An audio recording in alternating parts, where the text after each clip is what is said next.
Friends, आप सबका स्वागत है आपके अपने यूट्यूब चैनल फार्मा एमसीक्यू में। तो देखिए, आज की वीडियो में हॉस्पिटल एंड क्लिनिकल फार्मेसी के क्वेश्चंस लेके आई हूँ मैं आप लोगों के लिए।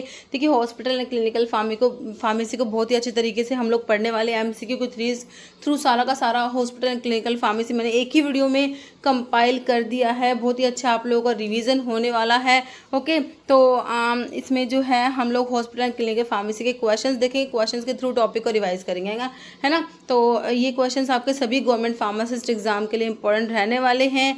ओके, चाहे आपका स्टेट का या सेंट्रल लेवल का कोई भी फार्मासिस्ट का एग्जाम है और जो है हमारा डिप्लोमा का जो एग्जिट एग्जामिनेशन होता है, ठीक है, तो सभी के लिए काफ़ी इंपॉर्टेंट रहने वाले हैं। ओके, तो स्टार्ट करते हैं। स्टार्ट करने से पहले अगर आप लोग चैनल पर नए हैं, आपने चैनल सब्सक्राइब नहीं किया है, चैनल को प्लीज सब्सक्राइब कीजिएगा। वीडियो को लाइक करना, शेयर करना, कमेंट करना, बेल आइकन को प्रेस करना, ताकि जो वाले वीडियोस होते हैं उनके नोटिफिकेशंस आप लोगों को मिल सके। ओके, तो बिना देरी स्टार्ट करते हैं आज का वीडियो। मीडियम साइज हॉस्पिटल, ठीक है, मीडियम साइज हॉस्पिटल में कितने बेड्स होते हैं? Below 100 to 500, 500 to 1000, 1000 to 2000। तो number of beds in medium size hospital में आपने बताना कितने बेड होते हैं। तो 500 से 1000 होते हैं।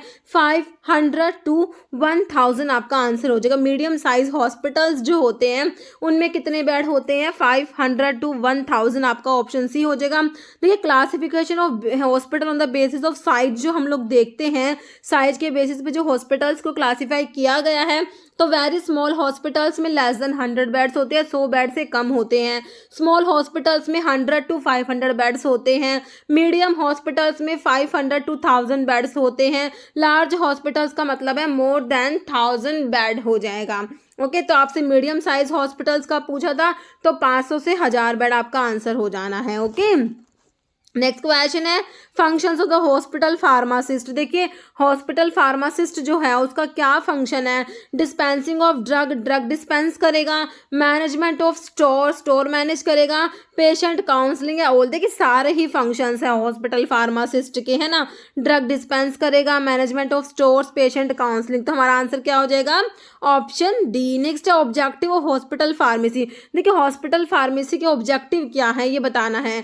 To ensure the availability of right medication at the right time in the right dose at the minimum possible cost. Okay, next to act as a counseling department for medical staff, nurse and for patient both या none। देखिए, hospital pharmacy के objective पे पूछा है। देखिए, दोनों ही objective है। Okay, तो आपका आंसर क्या हो जाएगा? ऑप्शन सी हो जाएगा, बोथ। नेक्स्ट है ओपीडी रेफर्स टू। ओपीडी का मतलब बताना, मतलब कि फुल फॉर्म है ओपीडी के। देखिए, other patient department, out patient department, other pharmacy department, out pharmacy department. OPD stands for out patient department. Answer is option B. ये पंजाब मोहल्ला क्लिनिक का फार्मासिस्ट का एग्जाम हुआ 2022 में, उसमें पूछा था। एम्बुलेटरी पेशेंट्स आर, तो एम्बुलेटरी पेशेंट्स क्या होते हैं? Required to admit in the ward for treatment, required to go home after taking treatment in OPD, require emergency treatment and none. तो एम्बुलेटरी पेशेंट्स जो होते हैं required to go home after taking treatment in OPD, option B हो जाएगा। Okay, जैसे patient able to walk around is called. ठीक है, patient able to walk around उन्हें क्या कहेंगे? Emergency out patient, ambulatory patients, referred out patients. तो ये एम्बुलेटरी पेशेंट्स होते हैं। क्या होते हैं? Ambulatory patients able to walk around. Okay, next question, how many pharmacist are required in 300 bedded hospital. बहुत से एग्जाम्स में बहुत बार रिपीट हुआ। कभी पूछा 50 बेडेड हॉस्पिटल्स के लिए कितने फार्मासिस्ट रिक्वायर्ड है। ओके, 200 बेड, 300 बेड, मतलब सभी का पूछ लिया अलग अलग एग्जाम में। बहुत बार रिपीट होता है ये कि कितने बेडेड हॉस्पिटल्स में कितने फार्मासिस्ट रिक्वायर्ड। आपको ये मैंने टेबल बता भी रखे, तो आपको याद होनी चाहिए। ओके, तो 300 बेडेड हॉस्पिटल्स का बताना है। 8 फार्मासिस्ट, 10 फार्मासिस्ट, 15 या 12 फार्मासिस्ट। तो 300 बेडेड हॉस्पिटल्स के लिए हमारे 10 फार्मासिस्ट रिक्वायर्ड होते हैं। महाराष्ट्र में ये पूछा हुआ है, अभी रिसेंटली एग्जाम हुआ था। तो 300 बेडेड हॉस्पिटल्स के लिए हमारे 10 फार्मासिस्ट हो गए। देखिए, मैंने आपको ये टेबल बता भी रखी है। बेड स्ट्रेंथ ऑफ हॉस्पिटल है एक तरफ फार्मासिस्ट रिक्वायर्ड। 50 बेडेड हॉस्पिटल्स के लिए 3 फार्मासिस्ट याद रखने हैं। 100 बेडेड हॉस्पिटल्स के लिए 5 फार्मासिस्ट। 200 200 बेडेड हॉस्पिटल्स के लिए 8 फार्मासिस्ट। 300 जो आपसे क्वेश्चन में पूछा हुआ था, 300 बेडेड हॉस्पिटल्स के लिए 10 फार्मासिस्ट और 500 बेडेड हॉस्पिटल्स के लिए 15 फार्मासिस्ट हमने याद रखने हैं। ओके, नेक्स्ट है how many pharmacist are required in 50 bedded hospitals. देखिए फिर से पूछ लिया आपसे कि 50 बेडेड हॉस्पिटल्स के लिए कितने फार्मासिस्ट रिक्वायर्ड हैं। 4 फार्मासिस्ट, 3 फार्मासिस्ट, 5 या 2 फार्मासिस्ट। तो 50 बेडेड हॉस्पिटल्स के लिए हमारे 3 फार्मासिस्ट रिक्वायर्ड होते हैं। ऑप्शन बी राइट हो जाएगा। जैसे ए 100 bedded hospital should have at least, तो अभी 50 का देखा आपने 3 फार्मासिस्ट, अब 100 बेडेड हॉस्पिटल्स में कितने फार्मासिस्ट रिक्वायर्ड है? 4, 3, 5 या 2 फार्मासिस्ट। 100 बेडेड हॉस्पिटल्स के लिए 5 फार्मासिस्ट हो गए, 50 बेडेड हॉस्पिटल्स के लिए 3 देखे थे, 100 बेडेड हॉस्पिटल्स के लिए 5 फार्मासिस्ट हैं। ओके, ध्यान रखना है। नेक्स्ट है हॉस्पिटल एक्वायर्ड इन्फेक्शंस को क्या कहेंगे? प्राइमरी इन्फेक्शन कहेंगे, secondary infection, nosocomial latent infection. Hospital acquire infections are called nosocomial infections. Okay, next है how many pharmacist are required for 200 bedded hospital. तो ये यूपीएनएचएम में पूछा था और अभी भी एक एग्जाम हुआ था उसमें भी आया था, 200 बेडेड हॉस्पिटल का पूछा हुआ था, 8, 6, 5 या 2। ठीक है, तो 200 बेडेड देखिए हमने 50 बेडेड हॉस्पिटल्स के लिए 3 फार्मासिस्ट देखे, 100 बेडेड हॉस्पिटल्स के लिए 5 फार्मासिस्ट देखे, 200 बेडेड हॉस्पिटल्स के लिए 8 फार्मासिस्ट आ जाएगा। Okay, answer is option A. Next है hospital pharmacy should be preferably located on the dash floor specially the dispensing unit. तो जो हॉस्पिटल फार्मेसी जो होती है वो मतलब कहाँ पर होनी चाहिए, है ना? हॉस्पिटल में जो हॉस्पिटल फार्मेसी होती है प्रेफरेबली मतलब कि कहाँ पर होना प्रेफर करेंगे उसका? टॉप फ्लोर पे, ग्राउंड फ्लोर पे, आउटसाइड द हॉस्पिटल या ऑल? बताइए कौन सी जगह पे होनी चाहिए? टॉप फ्लोर पे, ग्राउंड फ्लोर? देखिए ग्राउंड फ्लोर पे होगी तो बहुत ही अच्छा होगा ना, तो प्रेफरेबली तो कहाँ होनी चाहिए? ग्राउंड फ्लोर पे ही होनी चाहिए। तो आंसर इज ऑप्शन बी। तो ये भी ग्राउंड फ्लोर वाला भी पूछा हुआ था भी किसी एग्जाम में। नेक्स्ट है विच among the following method is associated with drug distribution. इनमें से कौन सा मैथड एसोसिएटेड है ड्रग डिस्ट्रीब्यूशन? जो ड्रग डिस्ट्रीब्यूट होती है ना हॉस्पिटल फार्मेसी में जो होता है ड्रग का डिस्ट्रीब्यूशन होता है, तो कौन सा मेथड फॉलो करते हैं उसमें? इंडिविजुअल प्रिस्क्रिप्शन ऑर्डर मेथड होता है, unit dose drug distribution method, drug basket method, या ऑल? देखिए सारे ही मेथड्स हैं ये। ओके, तो आपका ऑप्शन 4 हो जाएगा ऑल ऑफ दीज। देखिए कौन कौन से मेथड्स होते हैं? Different methods of drug distribution systems to in patient in hospital. देखिए इंडिविजुअल प्रिस्क्रिप्शन ऑर्डर सिस्टम होता है, फ्लोर स्टॉक सिस्टम होता है, फ्लोर स्टॉक में चार्ज फ्लोर स्टॉक सिस्टम और non charge floor stock system होता है, फिर combined individual prescription order system होता है एंड फ्लोर स्टॉक, इन दोनों का कॉम्बिनेशन होता है। फिर होता है यूनिट डोज डिस्पेंसिंग सिस्टम होता है जिसमें कि आपका centralised unit dose dispensing system और decentralised unit dose dispensing system होता है। ओके, फिर आपका सैटेलाइट फार्मेसी और बेड साइड फार्मेसी आता है। नेक्स्ट क्वेश्चन है dash is the type of drug distribution system in which drugs are given to the patient from the nursing station and the pharmacy supply from the drug store। देखिए ऐसा कौन सा drug distribution system है? अभी मैंने आपको सारे drug distribution system बताए, तो उनमें से कौन सा है जिसमें कह रहे हैं drug are given to the patient from, patients को ड्रग दी जाती है फ्रॉम द नर्सिंग स्टेशन से and the pharmacy supplies from the drug store. तो कौन से टाइप का ड्रग डिस्ट्रीब्यूशन सिस्टम की बात हो रही है? एम्स पटना में पूछा और अभी फिर एसएसबी में जो फार्मासिस्ट का एसएसबी का एएसआई फार्मासिस्ट का एग्जाम होता है ना उसमें भी सेम ये क्वेश्चन रिपीट हुआ। फ्लोर स्टॉक सिस्टम है combination of individual prescription and floor stock system, individual prescription order system, unit dose system. तो ये आपका क्या होता है? Drug are given to patient from nursing station, तो ये हमारा फ्लोर स्टॉक सिस्टम में आता है ना? ऑप्शन आपका 1 राइट हो जाएगा। देखिए फ्लोर स्टॉक सिस्टम होता है ना, इसमें आपका चार्ज फ्लोर स्टॉक सिस्टम होता है और एक non charge floor stock system होता है। Okay, the following is true about charge floor stock drugs. तो चार्ज फ्लोर स्टॉक ड्रग्स जो होते हैं उसके बारे में कौन सी बात सही लिखी हुई है? देखिए cost of those medicine is directly added to the patients account. Examples are penicillin, streptomycin, PTC decide charge floor stock drugs and its requirement, या all?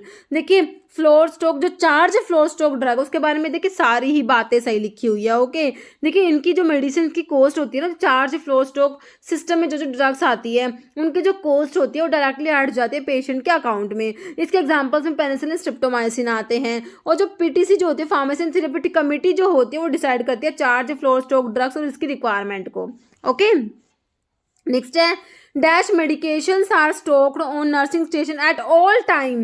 But they are not directly charged to an account of patient, cost of such medicine is adjusted in the room rent. देखिए कह रहे ये medication जो होती हैं ये stocked on the nursing station पे हमेशा रहती है all time, but they are not directly charge to an account, patients के अकाउंट में इनको डायरेक्टली चार्ज नहीं करते। इनकी जो कॉस्ट होती है इन मेडिसिन की वो रूम रेंट में ही एडजस्ट कर दी जाती हैं। तो कह रहे नॉन चार्ज फ्लोर स्टॉक है, ये चार्ज फ्लोर स्टॉक है, सैटेलाइट फार्मेसी नन, तो ये आपके होते हैं कौन से, नॉन चार्ज फ्लोर स्टॉक होते हैं, non charge floor stock system में होता है ये। ओके आंसर इज ऑप्शन ए। देखिए नॉन चार्ज ड्रग, अब पूछ रहे non charge floor stock system जो पढ़ते हो तो उसमें कौन कौन सी ड्रग्स होते हैं जो नॉन चार्ज होती है, सलाइन सोल्यूशन और डेक्सट्रोज है, बोथ है नन। देखिए आपके दोनों ही जो है नॉन चार्ज में आते हैं, सलाइन सोल्यूशंस और डेक्सट्रोज सोल्यूशंस। ओके जैसे unit dose dispensing system is used for, तो यूनिट डोज डिस्पेंसिंग सिस्टम किसके लिए यूज करते हैं, इन पेशेंट्स के लिए, आउट पेशेंट्स के लिए, both inpatients and outpatients, emergency patients. तो unit dose dispensing system use किया जाता है इन पेशेंट्स के लिए, दिल्ली मोहल्ला क्लिनिक फार्मासिस्ट एग्जाम में पूछा हुआ क्वेश्चन है ये। ओके इन पेशेंट्स के लिए यूज किया जाता है। नहीं dispensing of medicine would be difficult in the absence of pharmacist in the following system, इनमें से कौन से सिस्टम में मेडिसिन को डिस्पेंस करना डिफिकल्ट होगा फार्मासिस्ट की एब्सेंस में। देखिए unit dose dispensing system, individual prescription order system, floor stock system या कॉम्बिनेशन सिस्टम। तो ये हमारा होता है individual prescription order system. Next question है patient that is admitted in the ward is known as, patient जो वार्ड में admit होता है उसे क्या कहेंगे, इन patient, out patient, ambulatory patients या नन। तो ये हमारे इन पेशेंट्स होते हैं ना, ऑप्शन ए राइट हो जाएगा। नहीं different methods of drug distribution system to in patients in hospital, तो इन पेशेंट्स में ड्रग डिस्ट्रीब्यूशन के मेथड मैंने अभी आपको बताए थे है ना। इंडिविजुअल प्रिस्क्रिप्शन ऑर्डर सिस्टम होता है, बिल्कुल होता है। यूनिट डोज डिस्पेंसिंग सिस्टम होता है, ये भी होता है। कंप्लीट फ्लोर स्टॉक सिस्टम होता है, ये भी होता है। तो तीनों ही मेथड है, तो आपका आंसर ऑप्शन डी हो जाएगा all. Next which one of the following is not included in the in patient service, तो इन पेशेंट सर्विस में कौन सा इंक्लूड नहीं है, issue system, complete floor stock system, individual prescription order system, unit dose dispensing system. ये तीनों तो होते हैं, तो आपसे नोट पूछा तो इश्यू सिस्टम हो जाएगा ऑप्शन ए। नेक्स्ट है following statement of unit dose system are correct, unit dose जो सिस्टम होता है उसके बारे में कौन सी स्टेटमेंट सही है। देखिए patients are charged only for those medications which are consumed by him. Okay it reduce the medication error since the pharmacist check a copy of physicians original order, it avoid wastage of drug, less space is required as compared to bulky floor stock, it allow the nurse more time for direct patient care या all। देखिए unit जो है आपका dose drug dispensing system जो होता है तो उसके बारे में सारी बातें सही लिखी हुई है। ओके तो आपका आंसर क्या हो जाएगा ऑल। नेक्स्ट है disadvantage of unit dose dispensing system के क्या क्या डिसएडवांटेज है। देखिए separate man power is required for pre packaging, separate containers, closures, machineries and also space is required, unit dispensing should be handled by skilled person and supervisor pharmacist only all.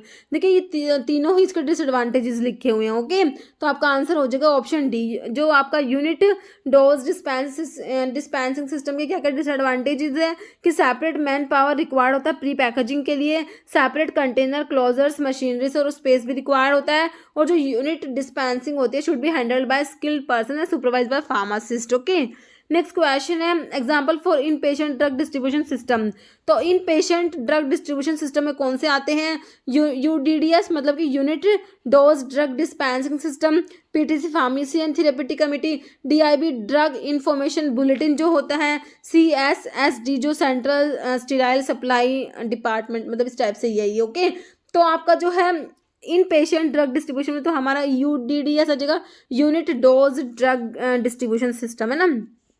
Next है method of dispensing unit dose को dispensing करने के method कौन कौन से हैं, CUDD centralised unit dose dispensing system, DUDD decentralised unit dose dispensing system, both है none. तो दोनों ही पढ़ते हैं हम। जो आपके यूनिट डोज को डिस्पेंसिंग के जो मेथड होते हैं उसमें एक तो सेंट्रलाइज्ड होता है, एक डिसेंट्रलाइज्ड होता है। Centralised unit dose dispensing system और decentralised unit dose dispensing system. Okay देखिए फिर से पूछा सीयूडीडी स्टैंड्स फॉर, तो मैंने आपको बता दिया सीयूडीडी के हम किसके लिए स्टैंड करते हैं, क्योंकि अभी जो एग्जाम है ना फुल फॉर्म पे भी क्वेश्चंस बन रहे हैं, तो थोड़ा सा आपने ध्यान रखना। ओके, तो देखिए centralised unit dose dispensing system, control, देखिए कंट्रोल नहीं होता, कंट्रोल वाला ऑप्शन काट दीजिए। सेंट्रलाइज्ड होता है, यूनिट होता है, यूनिक भी नहीं होता।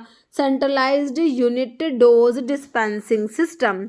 नेक्स्ट DUDD स्टैंड्स फॉर, तो ये देख लीजिए decentralised unit dose dispensing system हो जाएगा ऑप्शन ए। ओके, नेक्स्ट है all in patient drugs are dispensed in unit dose. Okay, and all the drugs are stored in main pharmacy and dispensed at the time the dose is due to be given to the patient। इस system को बताना है, कौन सा system के बारे में बात हो रही है, कि decentralised unit dose drug distribution system है, कंप्लीट फ्लोर स्टॉक सिस्टम है, centralised unit dose drug distribution system है, या non charge floor stock system की बात हो रही है। देखिए कह रहे all in patient drugs are dispensed in, देखिए यूनिट डोज में करे, यूनिट डोज नाम आ गया, देखिए तो होगा यूनिट डोज, तो आप ये दोनों कंप्लीट फ्लोर स्टॉक वाला तो काट दीजिए, है ना, 2 बच गए, सेंट्रलाइज डिसेंट्रलाइज। कह रहे all the drugs are stored in main pharmacy and dispensed at the time the dose is due to be given to the patient. तो ये हमारा होता है कौन सा, सेंट्रलाइज्ड में होता है, centralised unit dose drug distribution system. Next है CSSR stands for central sterile supply room. CSSR central sterile supply room. Next है what is C in the full form of CUDD। तो अभी मैंने आपको बता दिया, देख लीजिए C का मतलब क्या था, सेंट्रलाइज्ड तो था, है ना, ऑप्शन ए हो जाएगा, बिल्कुल सिंपल है।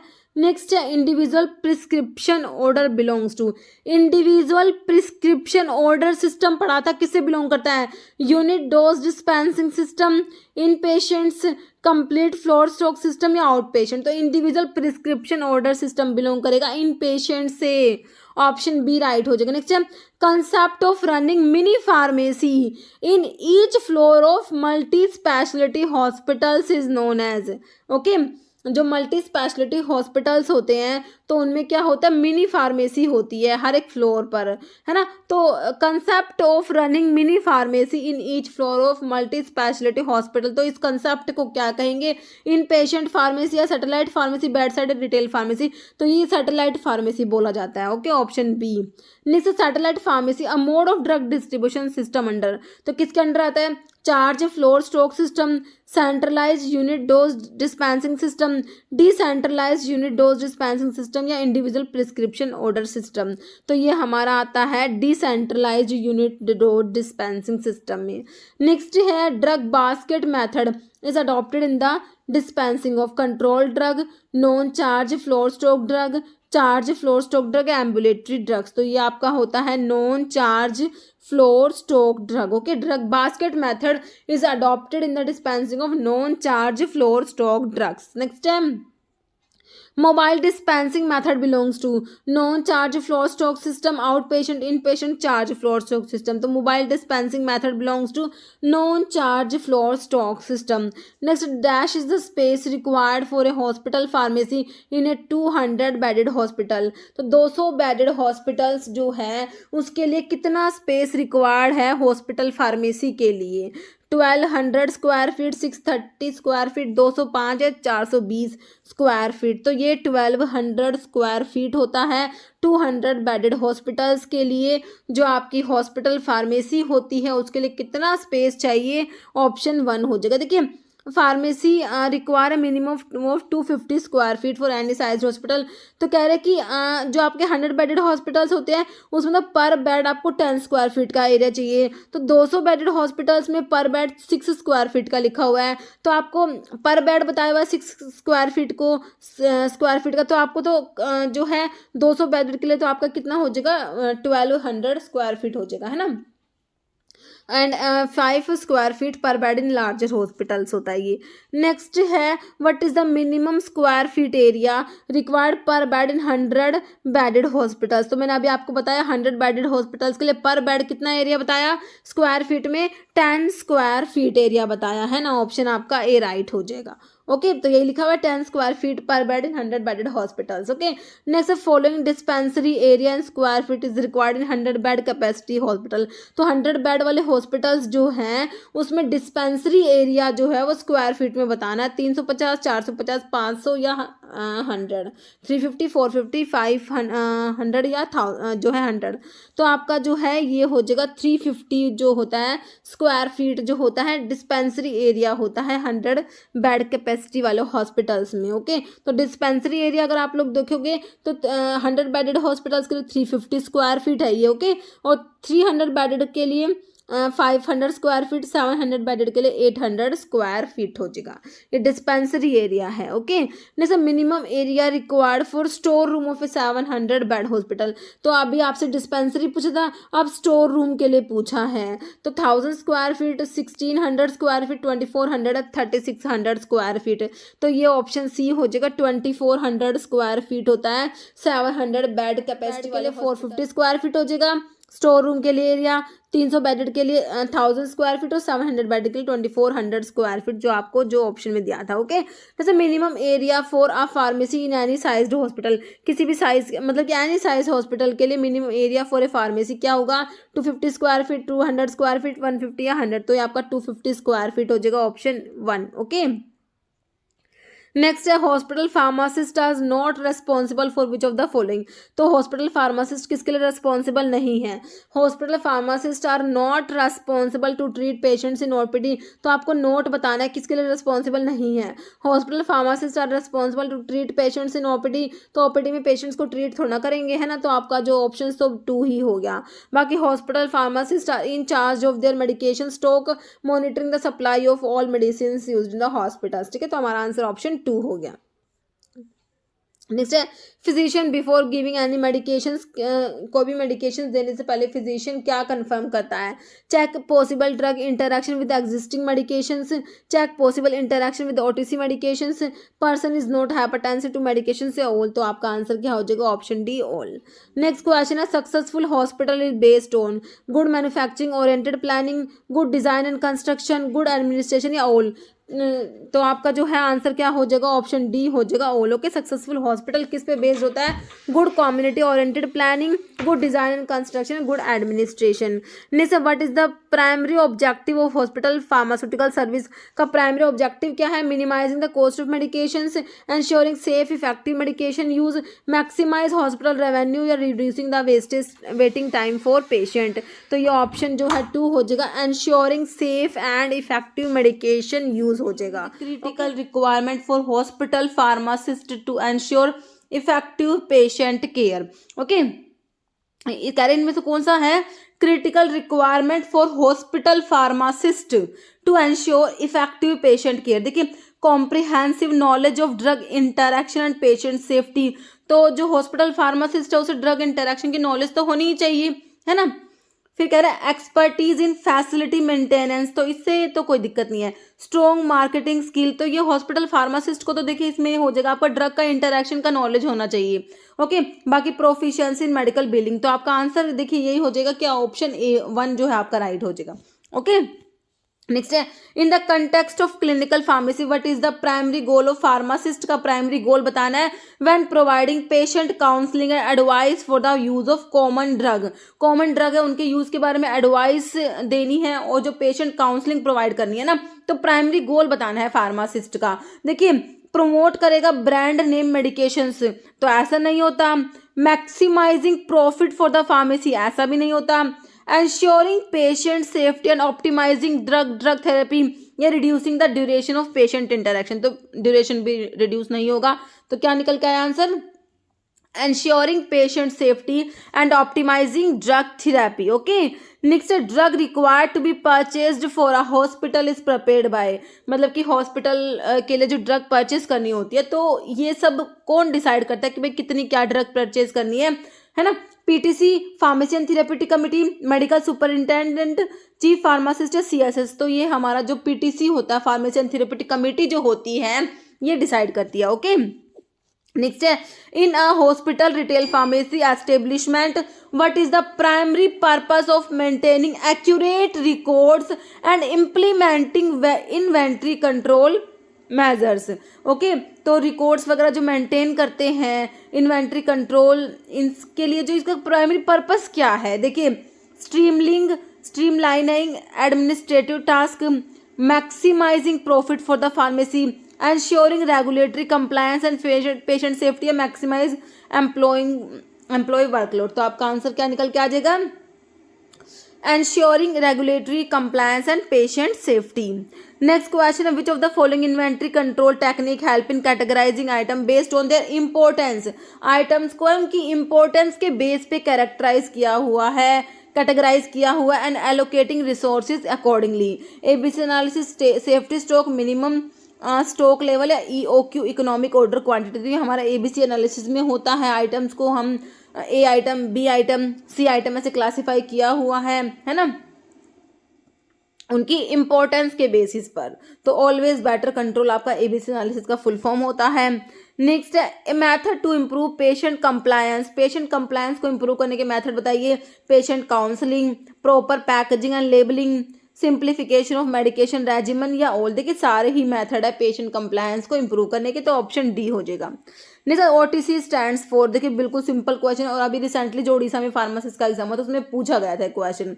तो OTC simple over the counter medicine होती है ना, ऑप्शन आपका बी हो जाएगा, over the counter. Okay, next है which of the following is not a content of patient counselling. Patient counselling content कौन सा नहीं है, देखिए disease conditions, medicine dosing frequency, medicine classification, discounts and offer. तो डिस्काउंट एंड ऑफर्स इसमें नहीं आएगा, है ना, ऑप्शन डी हो जाएगा। नेक्स्ट है which of the following factors can influence the likelihood of drug interaction occurring.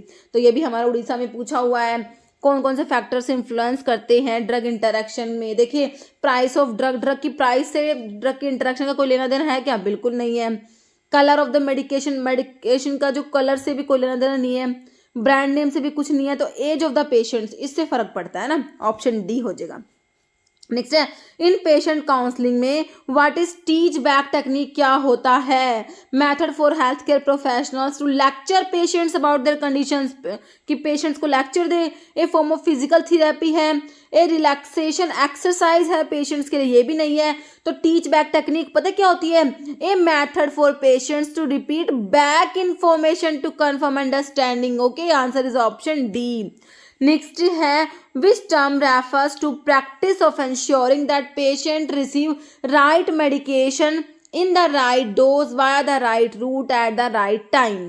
बताइए, मेडिकेशन रिकॉन्सिलेशन होता है, मेडिकेशन थेरेपी मैनेजमेंट है, medication dispensing, medication administration. This is medication administration. Okay, next which of the following is not a primary role of pharmacist in community pharmacy setting. में pharmacist का primary role क्या नहीं है, देखिए counselling patient और medication use, monitoring for drug interaction, provide medical diagnose. देखिए diagnose नहीं करेगा, जो हमारा फार्मासिस्ट है वो डायग्नोसिस प्रोवाइड नहीं करेगा, ऑप्शन आपका सी ही राइट हो जाएगा। बाकी डिस्पेंसिंग प्रिस्क्रिप्शन मेडिकेशंस को डिस्पेंस करेगा, हमारा आंसर ऑप्शन सी हो गया। नेक्स्ट है which of the following is not a part of 6 R of medication administration के जो 6 आर है उसमें कौन सा नहीं है। राइट डोज होता है, right hand, right patient, right route. तो कौन सा नहीं होता, राइट हैंड नहीं होता, right patient, right route, right dose, ये सब होते हैं। देखिए राइट पेशेंट होता है, राइट जो 6 आवर्स हैं उसमें right patient, right medications, right dose, right time, right route, right documentation होता है। ओके,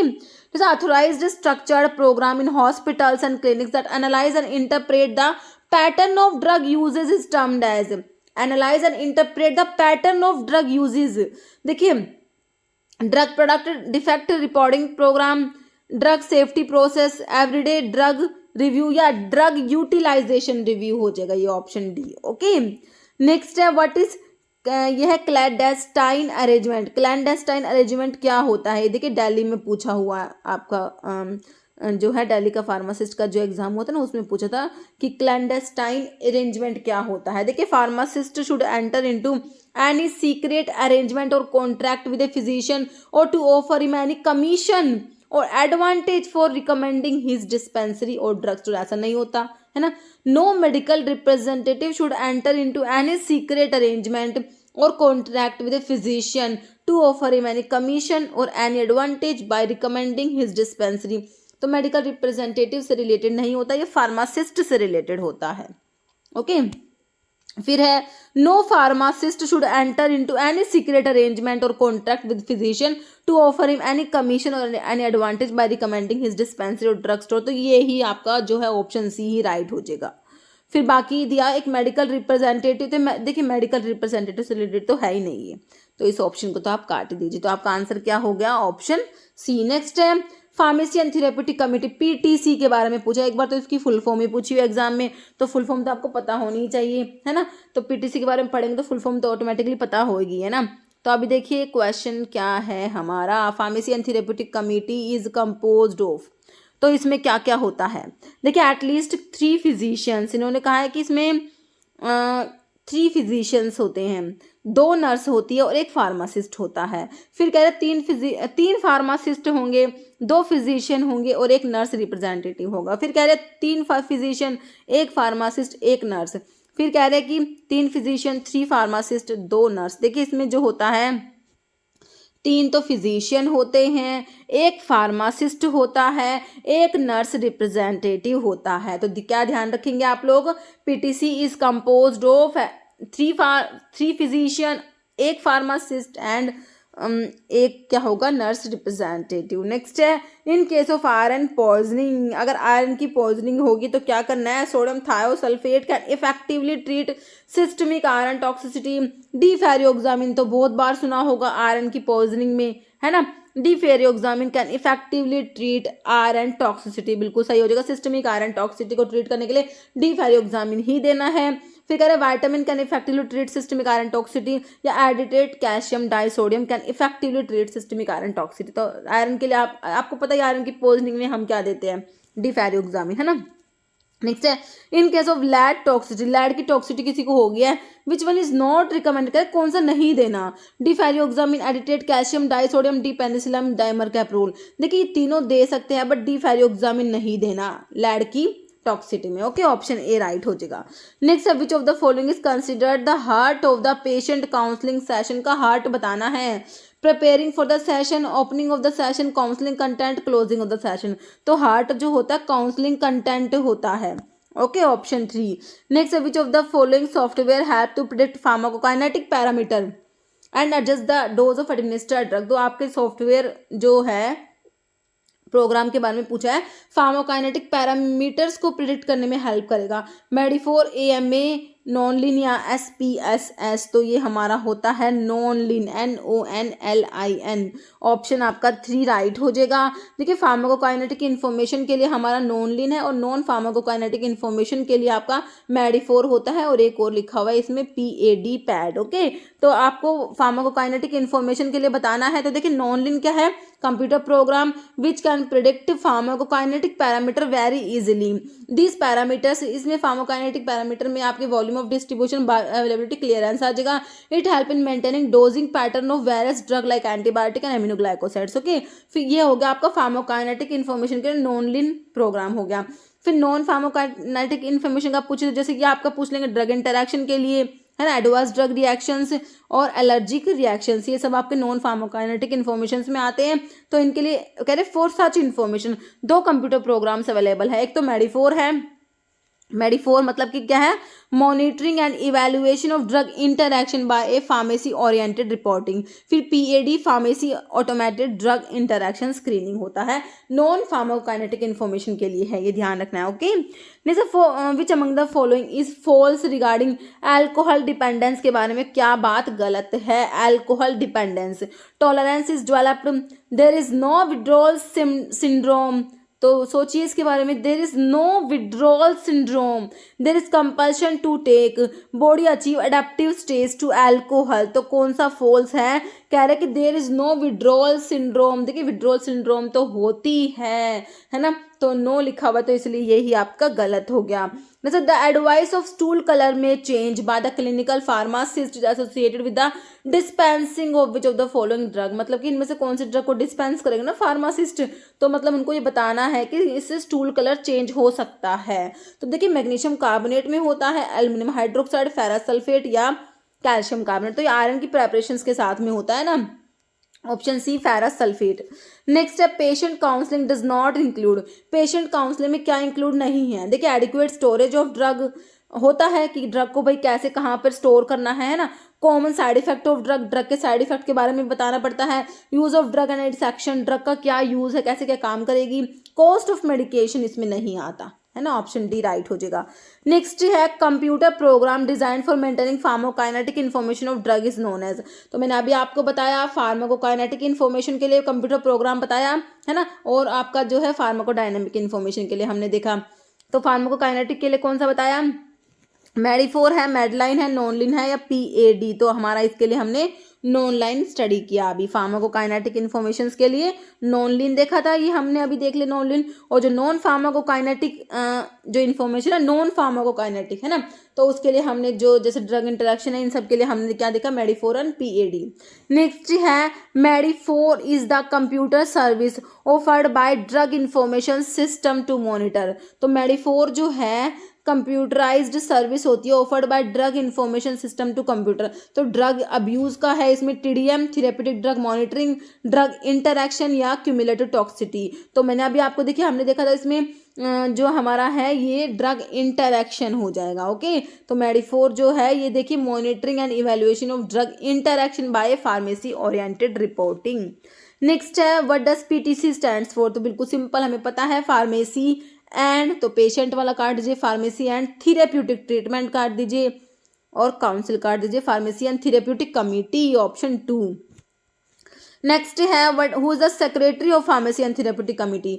तो इसका जो PTC है इसका सेक्रेटरी बताना है, एडमिनिस्ट्रेटर है, फार्मासिस्ट है, मेडिकल डायरेक्टर है, चीफ फिजिशियन है। तो जो आपका सेक्रेटरी जो होता है PTC का वो हमारा फार्मासिस्ट हो जाएगा, option B. Next which of the following are objective of pharmacy and therapeutic committee के क्या क्या ऑब्जेक्टिव होते हैं। एजुकेशनल है, एडवाइजरी, देखिए दोनों ही होते हैं, बोथ हो जाएगा, ऑप्शन सी है ना। तो PTC serve 2 main objective. Advisory में होता है फॉर्मुलेट करती है पॉलिसीज को regarding selecting, procuring, prescribing, dispensing and administering of drug in a hospital.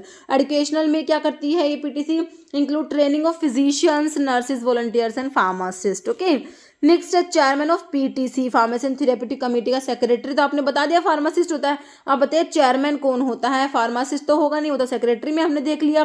Physician, head nurse या हेड फार्मासिस्ट, तो हमारा फिजिशियन हो जाएगा। Okay, option B. नेक्स्ट है PTC plays important role in. तो PTC pharmacy and therapeutic committee के role के ऊपर क्वेश्चन है। ड्रग की सेफ्टी में रोल है, बिल्कुल है। एडवांस ड्रग रिएक्शन मॉनिटरिंग में भी होता है, इमरजेंसी ड्रग लिस्ट में भी होता है। तो आपका आंसर क्या हो जाएगा, ऑल हो जाएगा। नेक्स्ट है which type of bandage has elasticity which is due to special weave that allow it to stretch to practically twice its length. Common gauze roller bandage, muslin bandage roll, crepe bandage, orthopaedic bandage. तो ये हमारी creep bandage होती है। Okay, option 3। Next है which instrument is use to collect urine from patient unable to naturally or have trouble of incontinence. Bed BD set होता है, catheter है, Royals tube, IV set. तो इसमें होते हैं कैथेटर्स होते हैं ना, ऑप्शन 2। नेक्स्ट है which of the following tube is use to feed, patient को फीड करने के लिए कौन सी ट्यूब यूज की जाती है। BG सेट है, balloon catheter, Ryle's tube, Foley's catheter. तो ये RYLE रिलेज ट्यूब होती है। ओके, नेक्स्ट है प्रोपोर्शन ऑफ यूनिवर्सल एंटीडोट। तो यूनिवर्सल एंटीडोट जो है charcoal, magnesium oxide, tannic acid हम लोग पढ़ते हैं, तो उसका प्रोपोर्शन कितना होता है, 2:1:1, 2:2:2, 1:2:1 है, 1:3:1। तो ये 2:1:1 होता है, ऑप्शन आपका ए राइट हो जाएगा। देखिए यूनिवर्सल एंटीडोट के आप कंपोजिशन देखेंगे तो इसमें मैग्नीशियम ऑक्साइड 1 पार्ट होता है, न्यूट्रलाइज करता है एसिड को, टैनिक एसिड 1 पार्ट होता है, प्रेसिपिटेट करता है एल्कलॉइड्स को, एक्टिवेटेड चारकोल 2 पार्ट होता है जो एब्जॉर्ब करता है एल्कलॉइड को। तो ये आपका यूनिवर्सल एंटीडोट होता है। इसमें क्वेश्चन ऐसे बनता है यूनिवर्सल एंटीडोट में की कंपोजिशन क्या है, तो तीनों पता होनी चाहिए आपको। फोर्थ ऑप्शन में कुछ अलग से देके पूछ लेंगे इनमें से यूनिवर्सल एंटीडोट में कौन सा इंक्लूड नहीं है। ओके, तो मैग्नीशियम ऑक्साइड होता है, टैनिक एसिड होता है, एक्टिवेटेड चारकोल होता है। ओके, और कंपोजिशन भी आपको पता होनी चाहिए 2:1:1। ओके, नेक्स्ट है which one is an impregnated bandage, plaster of Paris bandage, cotton crepe bandage, cambric bandage. तो ये plaster of Paris bandage, option A आ जाएगा। Next which helps to improve drug prescribing practice by promoting safe and rational use of drug. ठीक है, PTC pharmacy and therapeutic committee, pharmacy, hospital pharmacy या proper drug dispensing. तो PTC जो हमारी pharmacy and therapeutic committee होती है ये करती है इंप्रूव कराती है drug prescribing practice by promoting safe and rational use of drug. जैसे which of the following antidote is use to treat organophosphorus compounds की पॉइजनिंग जो हो जाती है, तो उसके लिए ऑर्गेनोफॉस्फोरस कंपाउंड्स की पॉइजनिंग को ट्रीट करने के लिए एंटीडोट बताना है। एट्रोपिन है, phenobarbitone, calcium lactate, thiopental. Okay, organophosphates के लिए हम लोग एट्रोपिन पढ़ते हैं और एक प्रेलिडोग्जाइन भी पढ़ते हैं ना। ऑप्शन ए हो जाएगा एट्रोपिन। जैसे पॉइजनस मेडिकेशन शुड बी, तो पॉइजनस मेडिकेशंस के बारे में लिखा हुआ है, should be kept with general medications, handle with cautions and separate from other medications, kept in refrigerator, kept in room temperature. ठीक है, तो पॉइजनस मेडिकेशंस जो होती है उनको handle with cautions and separated from other medications. Okay, next all of the following are the objective of pharmacy and therapeutic committee. PTC के objective है सारे के सारे, एक को छोड़ के। एजुकेशनल होता है, ड्रग सेफ्टी होता है, एडवाइजरी भी हमने देखा, लेकिन रिव्यू इसमें नहीं आता। ऑप्शन डी राइट हो जाएगा। Next consumption of a drug repeatedly to produce profound effect on mood and feeling of well-being are called as, तो ड्रग हैबिचुएशन है, ड्रग अब्यूज है, ड्रग मिसकंडक्ट या मिसब्रांडेड ड्रग, तो ये होता है ड्रग अब्यूज होता है। Okay, option B.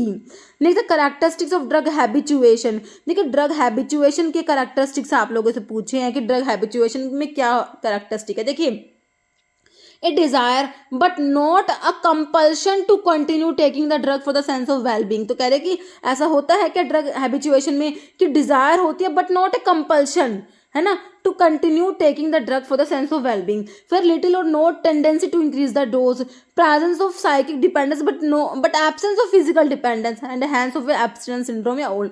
देखिए ड्रग हैबिचुएशन मतलब कि हैबिचुअल है, जैसे टी कॉफी की होती है हैबिचुएशन होती है जैसे, है ना, तो देखिए इसमें जो है आपकी सारी बातें सही लिखी है, ओल हो जाएगा। देखिए इसमें देखिए डिजायर होती है बट नॉट ए कंपल्शन, है ना, ऐसा नहीं होता कि हमें ये जो हैबिचुअल होते हैं कि भाई वो चीज़ लेनी ही लेनी है, कंपल्शन नहीं होती, डिजायर होती है to continue taking the drug for the sense of wellbeing. क्या लिटिल और no tendency to increase the drug, तो इसमें ड्रग को इंक्रीज करने की टेंडेंसी नहीं होती। प्रेजेंस ऑफ साइकिक डिपेंडेंस, देखिए साइकोलॉजिकल डिपेंडेंस होता है बट इसमें फिजिकली डिपेंड नहीं होते। ओके, तो एब्स्टिनेंस सिंड्रोम भी इसमें नहीं होता। तो आपका जो आंसर क्या हो गया, ओल हो गया। ओके, नेक्स्ट है कैरेक्टरिस्टिक्स ऑफ ड्रग एडिक्शन। अब ड्रग एडिक्शन कोई मतलब जैसे ड्रग के एडिक्ट होते हैं, तो ड्रग एडिक्शन में क्या इंक्लूड होगा, tendency to increase the dose, तो एडिक्शन में देखिए डोज इंक्रीज करने की टेंडेंसी होती है। क्या साइकिक और physical dependence on the effect of drug, तो इसमें साइकोलॉजिकल और फिजिकली रूप से डिपेंड होते हैं, भी सही है। ओवर पावरिंग डिजायर और compulsion to continue taking the drug and to obtain it by any means, ठीक है, किसी भी तरीके से मतलब कि ड्रग लेनी ही लेनी है। ओके, तो ये सब इसमें होता है ड्रग एडिक्शन में, है ना, तो ऑप्शन जो है आपका डी हो जाएगा। नेक्स्ट क्वेश्चन है इन पीएससी फार्मासिस्ट रिक्वायर्ड, तो जो प्राइमरी हेल्थ सेंटर होते हैं उनमें कितने फार्मासिस्ट रिक्वायर्ड होते हैं, 2, 3, 1 या 5, तो एक फार्मासिस्ट होता है ना। नेक्स्ट है antidote is an agent that counteract, तो एंटीडोट्स किसको काउंटरैक्ट करेंगे, बिल्कुल सिंपल है, अल्कली एसिड पॉइजन या वीनम, तो पॉइजन को करेंगे, ऑप्शन सी। नेक्स्ट है chelating agent use in case of acute iron poisoning, iron की पॉइजनिंग में चिलेटिंग एजेंट बताना है, सोडियम फॉस्फेट, डाइमर कैप्रोल, फिरोन, डिफेरियोक्सामिन, तो आयरन की पॉइजनिंग में मैंने आपको क्या बताया था अभी, डिफेरियोक्सामिन हमने देखा था ना, ऑप्शन डी राइट हो जाएगा। ठीक है, मरकरी और लेड के लिए आपका BAL ब्रिटिश एंटी लेविसाइड आता है, डाइमर कैप्रोल भी इसको बोलते हैं। लेड की पॉइजनिंग के लिए आपका सक्सीमर आ जाएगा, कैल्शियम EDT आ जाएगा, कैल्शियम के लिए आपका EDT आता है। ओके, नेक्स्ट है which one of the following drug is use to treat cyanide poisoning, देखिए साइनाइड पॉइजनिंग के लिए आप sodium nitrite and sodium thiosulphate पढ़ते हैं, और देखिए quinidine, amyl nitrate, nicorandil, nifedipine, अब इसमें से बताएंगे तो हम लोग अमाइल नाइट्रेट टिक करेंगे। ओके, ऑप्शन बी हो जाएगा, तो ये भी यूज करते हैं साइनाइड की पॉइजनिंग में अमाइल नाइट्रेट। ओके, नेक्स्ट है universal antidote contain all of the following except, मैंने अभी आपको बताया था यूनिवर्सल एंटीडोट में देखिए इस टाइप से क्वेश्चन आ गया, तो देखिए टैनिक एसिड होता है, बिल्कुल होता है, मैग्नीशियम ऑक्साइड भी था, पाउडर चारकोल भी होता है, EDTA नहीं होता है ना, ऑप्शन आपका डी राइट हो जाएगा क्योंकि आपसे एक्सेप्ट पूछा है।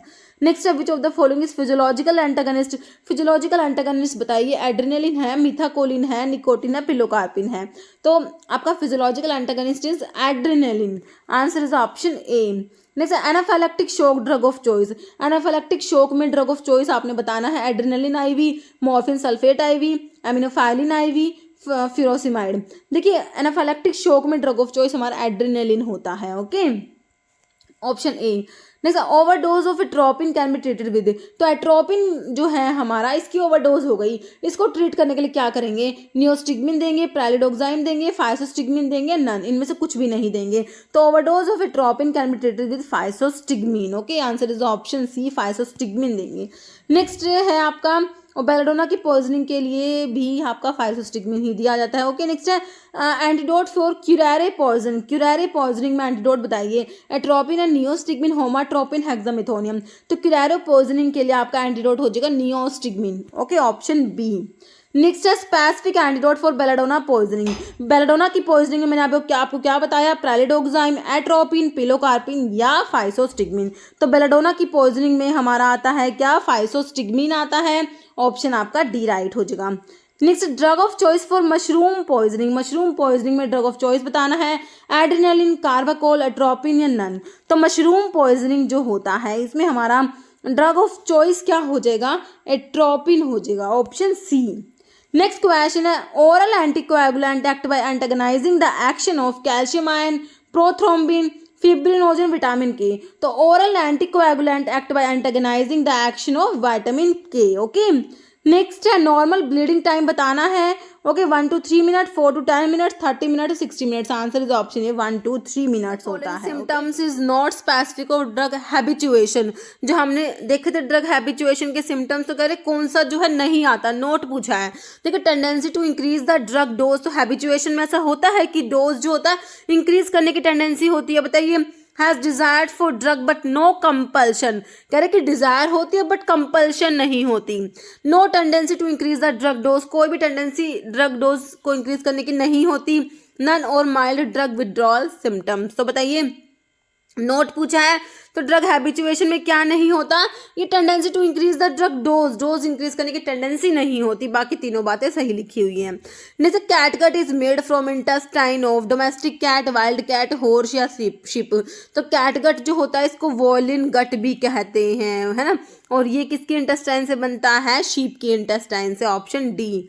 Next in the presence of food absorption of drug such as ampicillin, food की प्रेजेंस में जो हमारे एम्पिसिलिन है इसके एब्जॉर्प्शन पे क्या फर्क पड़ता है, इंक्रीज होता है, fast reduce than increase, fast increase than reduce या रिड्यूस। ओके, तो अगर फूड की प्रेजेंस होगी तो एम्पिसिलिन का एब्जॉर्प्शन रिड्यूस होता है, ऑप्शन डी।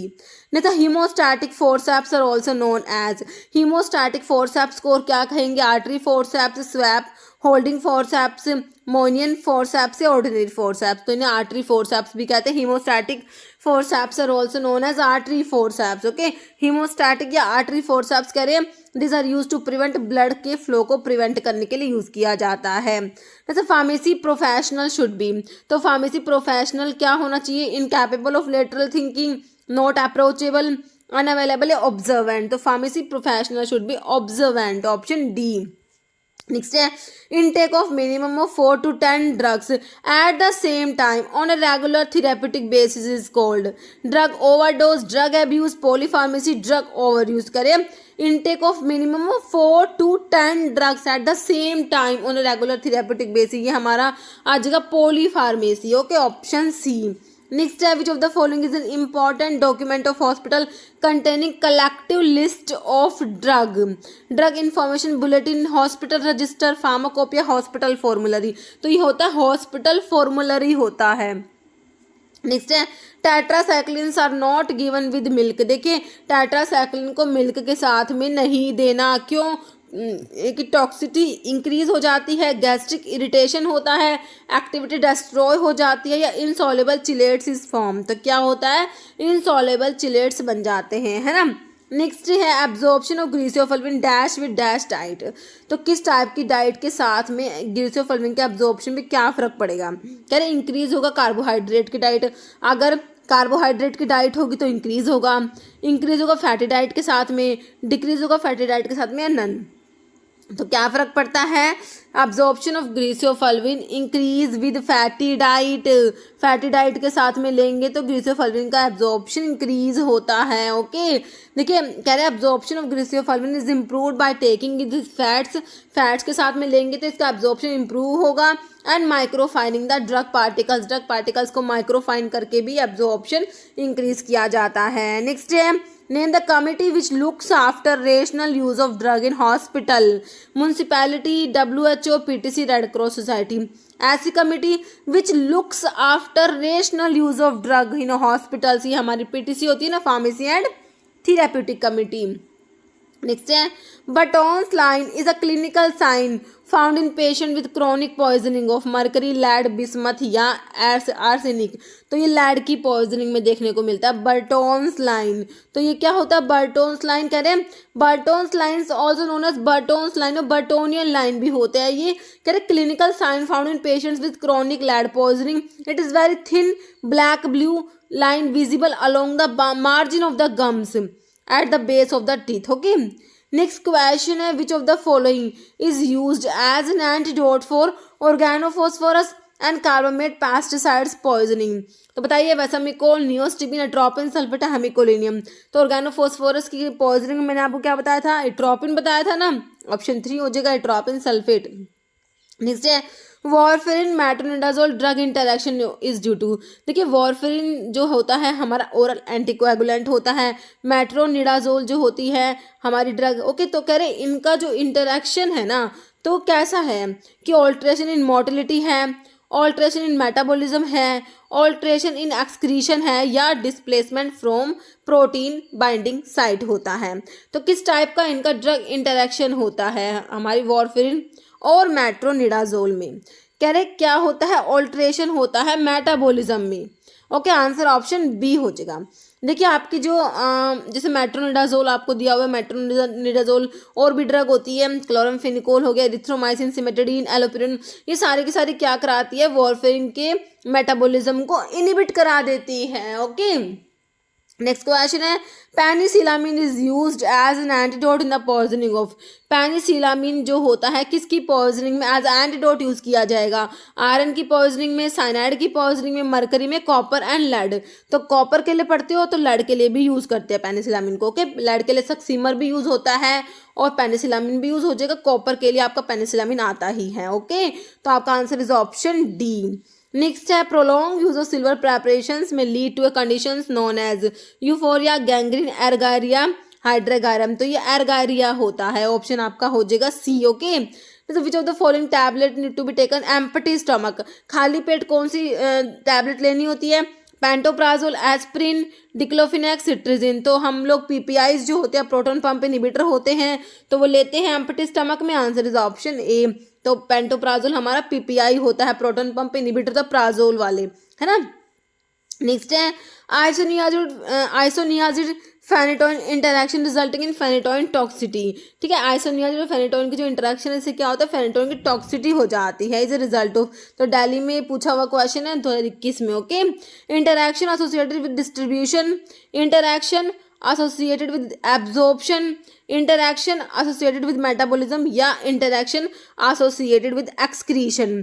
तो आइसोनियाजिड और फेनेटोइन का जो इंटरेक्शन होता है वो भी आपका मेटाबॉलिज्म से रिलेटेड ही है, interaction associated with metabolism. Okay, कह रहे ये जो ड्रग है आपकी क्लोरामफेनिकोल, आइसोनियाजिड, सिमेटाडीन, डाक्यूमेरल, वॉरफेरिन, सब क्या करा रही है फेनेटोइन के मेटाबॉलिज्म को इनहिबिट करा देगी, जिससे क्या हो जाता है उसकी टॉक्सिसिटी हो जाती है। ओके, नेक्स्ट है term associated with the rapid onset and progress of disease is termed as local, systemic, chronic या एक्यूट। ओके, तो इसे क्या कहेंगे, इसे कहेंगे एक्यूट कहेंगे। Okay, rapid onset and progress of disease इसे कहेंगे acute, option D. Okay, acute का मतलब है rapid onset and progress of disease, rapid progress. Chronic का मतलब slow onset, slow progress. Local का मतलब only involve only a part of the body, है ना। और सिस्टमिक मतलब कि पूरी पूरी body, involving the body system. Next OTC drugs. OTC drugs क्या होती है, इसकी फुल फॉर्म बहुत इंपॉर्टेंट है। अभी जो रिसेंटली 2023 में एग्जाम हुए 2 से 3 एग्जाम में इसकी फुल फॉर्म पूछी गई थी। ओवर द काउंटर ड्रग होता है ना। देखिए इथिकल ड्रग्स होती है, प्रिस्क्रिप्शन ड्रग्स होती है, ethical and prescription and non prescription. देखिए ओवर द काउंटर ड्रग होती है तो ये नॉन प्रिस्क्रिप्शन ड्रग्स में आती है ना, ऑप्शन डी। नेक्स्ट है chelating agent use in the case of acute iron poisoning. तो आयरन की पॉइजनिंग में बताइए कौन सा चिलेटिंग एजेंट यूज करेंगे, सोडियम फॉस्फेट, डाइमर कैप्रोल, फिरोइन और डिफेरियोक्सामिन। तो आयरन की पॉइजनिंग में हम लोग क्या पढ़ते हैं, डिफेरियोक्सामिन पढ़ते हैं ना, ऑप्शन डी हो जाएगा। नहीं, paracetamol overdose is treated with, paracetamol की जो ओवरडोज है उसको ट्रीट करने के लिए क्या देंगे, calcium disodium EDTA, D penicillamine देंगे, एनेस्टाइलसिस्टीन या डाइमरकैप्रोल, तो क्या देंगे, एनेस्टाइलसिस्टीन देंगे। Okay, answer is option C. Next question है, ethanol is an antidote for poisoning of, ethanol किसकी पॉइजनिंग का एंटीडोट है, मिथेनॉल का, बार्बिचुरेट्स, फिनॉल या कार्बोलिक एसिड, तो मिथेनॉल हो जाएगा आपका, है ना, ऑप्शन ए हो जाएगा मिथेनॉल।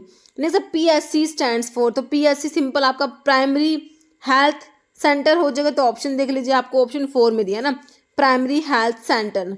नेक्स्ट इफ 2 और more doses form of same drug, ठीक है, कह रहे 2 और more doses form of same drug, एक ही ड्रग की 2 या उससे ज़्यादा डोजेस फॉर्म है, ड्रग तो एक ही है, अलग अलग डोजेस फॉर्म है, कह रहे contain same labelled quantity of the drug, उनमें जो ड्रग की क्वांटिटी ना वो सेम है, तो उन्हें क्या कहेंगे, थेरेप्यूटिक इक्विवेलेंट कहेंगे, केमिकल इक्विवेलेंट, क्लिनिकल या नन, तो किस टाइप के इक्विवेलेंट होंगे, वो केमिकल इक्विवेलेंट होंगे। ओके, ऑप्शन बी राइट हो जाएगा। नहीं sir, which of the following is not mechanical antidote, इनमें से मैकेनिकल एंटीडोट कौन सा नहीं है, egg, fat and oils, charcoal, EDT, तो ईडीटी तो आपका चिलेटिंग एजेंट होता है, तो ये मैकेनिकल में नहीं आएगा, है ना, ऑप्शन डी राइट हो जाएगा। मैकेनिकल एंटीडोट कहते हैं prevent the absorption of poison, poison के एब्जॉर्प्शन को प्रिवेंट करते हैं, जैसे हमारा चारकोल हो जाता है, एक्टिवेटेड चारकोल, कैओलिन।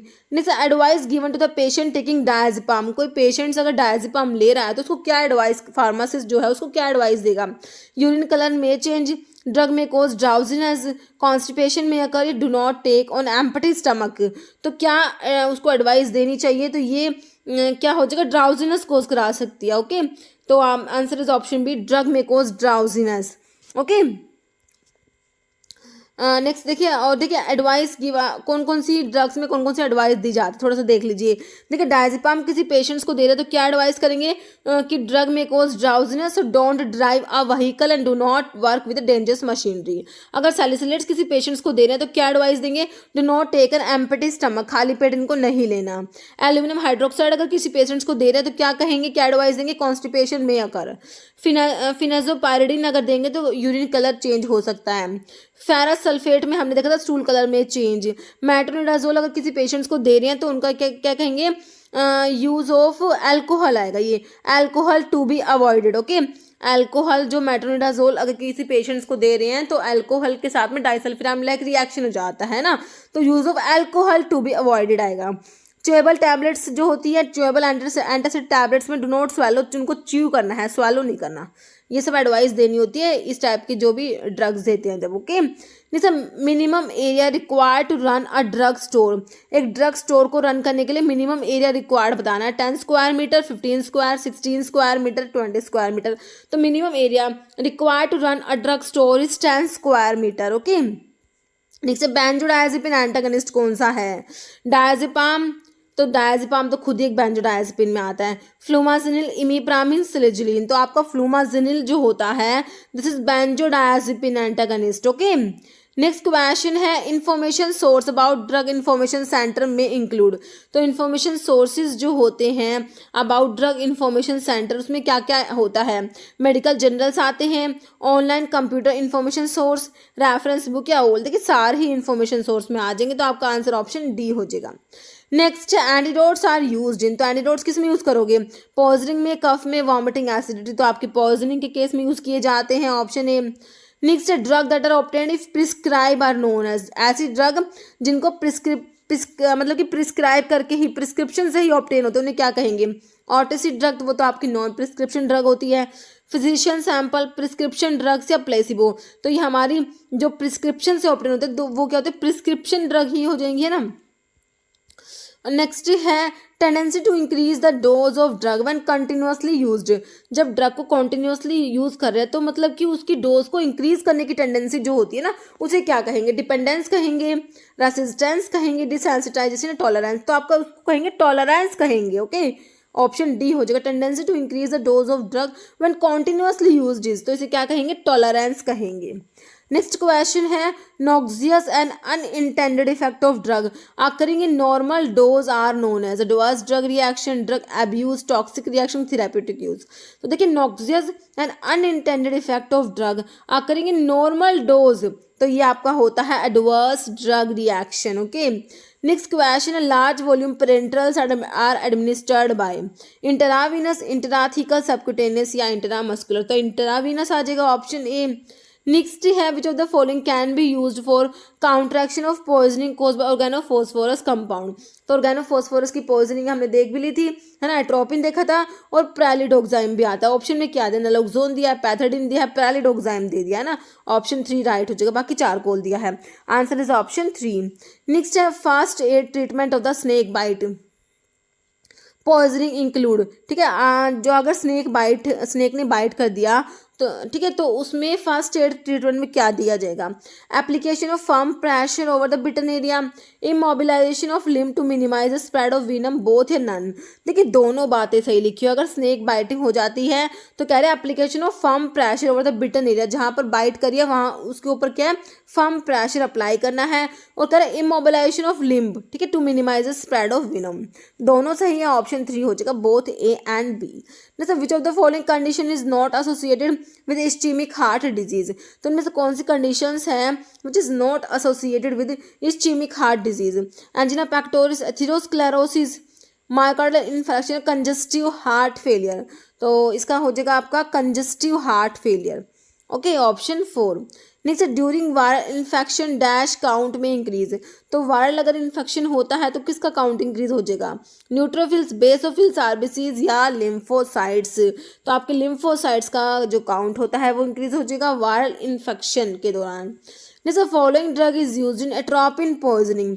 तो एट्रोपिन की पॉइजनिंग अगर हो गया तो कौन सी ड्रग देंगे, फाइसोस्टिग्मिन देंगे, पिलोकार्पिन, स्कोपोलामिन, नन। तो क्या देंगे, फाइसोस्टिग्मिन। ओके, नेक्स्ट है, following drug should be labelled warning avoid alcoholic drink. तो मैंने अभी आपको बताए थे कि इनमें से ड्रग बताई थी ना अभी कि इस ड्रग को लेंगे तो अल्कोहल को अवॉइड करना है ना। Metronidazole, nitrofurantoin, minocycline, amoxicillin. कौन सी बताई थी, मेट्रोनिडाजोल। अगर किसी पेशेंट्स को दे रहे हैं तो अल्कोहल अवॉइड करना पड़ेगा, अदरवाइज क्या होता है, डाइसल्फिराइम लाइक रिएक्शन हो जाती है।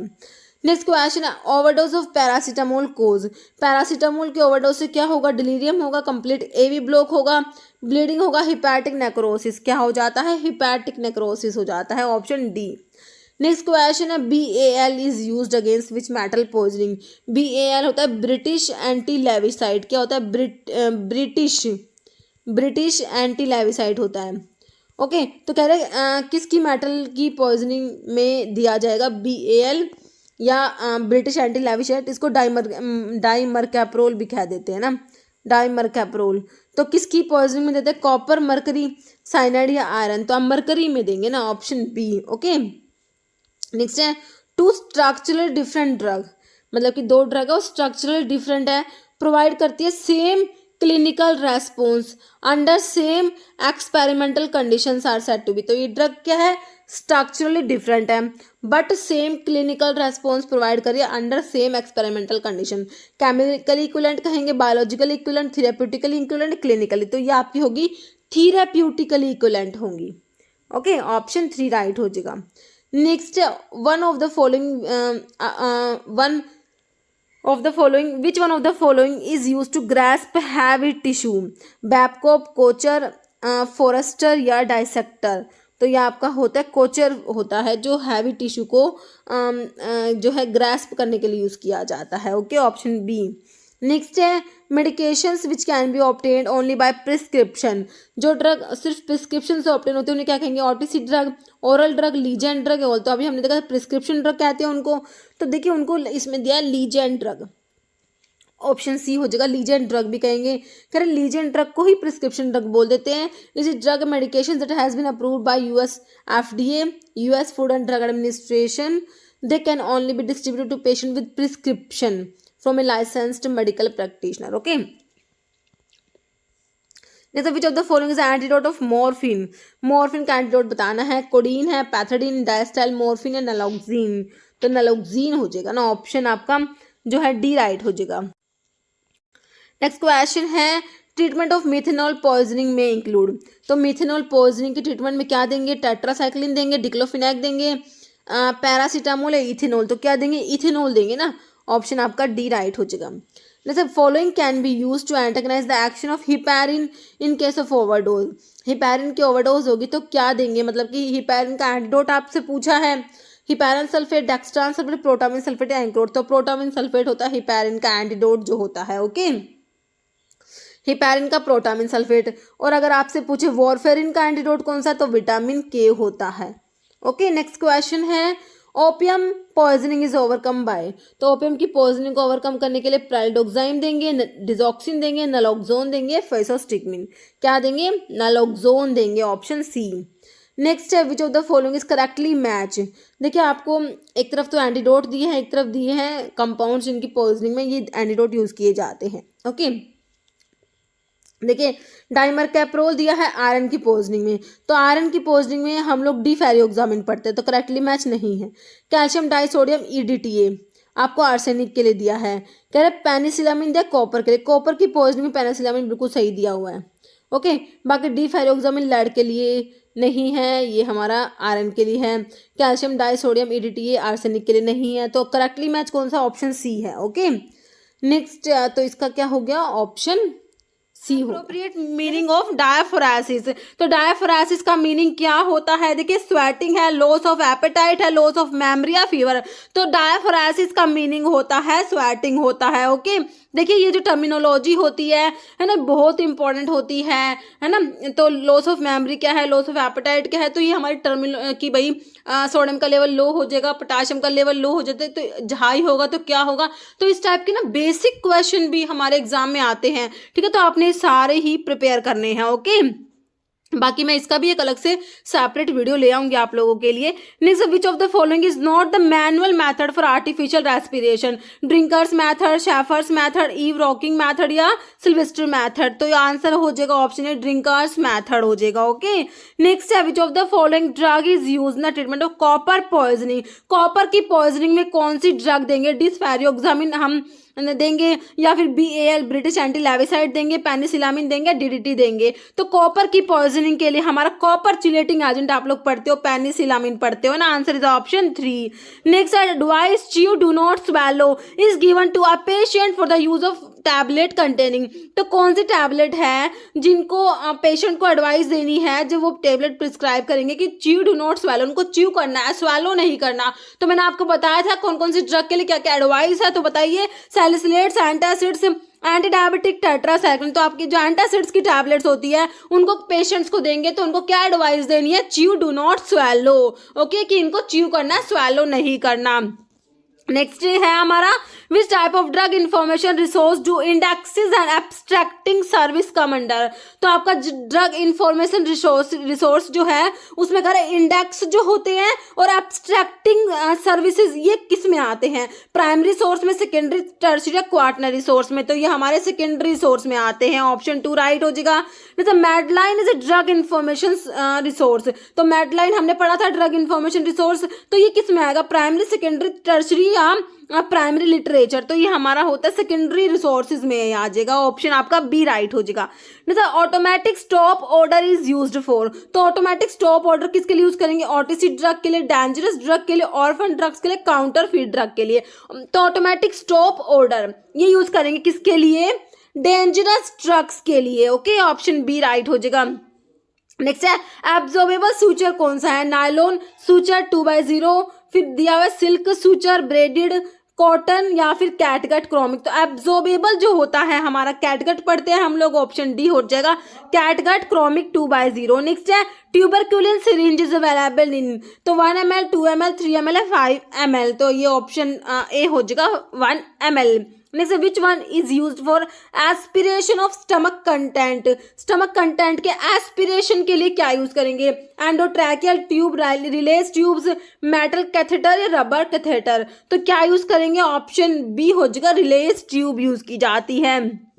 नेक्स्ट है withdrawal symptoms of opioid can be managed with. तो ओपियोइड के विड्रॉल सिम्टम्स को मैनेज करने के लिए क्या ही देंगे, ऑक्सीकोडोन देंगे, मीपेरिडिन देंगे, मीथाडोन या हीरोइन। देखिए ओपियोइड की पॉइजनिंग नहीं पूछी, क्या पूछा है, विड्रॉल सिम्टम्स को मैनेज करने के लिए क्या देंगे, तो हमारा ये मीथाडोन हो जाएगा, ओके, ऑप्शन सी। नेक्स्ट है bioavailability increase when drugs are in. तो बायो अवेलेबिलिटी कब इंक्रीज होती है, जब ड्रग किस फॉर्म में होती है, नॉन आयनाइज होती है, आयनाइज होती है, क्रिस्टलाइन या हाइड्रेटेड। तो बायो अवेलेबिलिटी इंक्रीज होगी when drugs are in non ionised form. Okay, next insulin induced hypoglycaemia is classified under type A adverse drug reaction, type B adverse drug reaction, type C adverse drug reaction और type D adverse drug reaction. तो insulin induced hypoglycaemia is classified under type A adverse drug reaction. Okay, next question, which of the following agent cause discoloration of teeth if taken with milk. तो इनमें से कौन सी drug है जिसको दूध के साथ लेंगे, मिल्क के साथ लेंगे तो टीथ का डिस्कलरेशन करा देगी? टेट्रासाइक्लिन है, पेनिसिलिन है, मेट्रोनिडाजोल है, सिप्रोफ्लोक्सासिन है। तो कौन सी ड्रग देते हैं जब एडवाइस देते हैं कि मिल्क के साथ में नहीं लेनी? तो हमारी टेट्रासाइक्लिन होती है, ऑप्शन ए राइट हो जाएगा।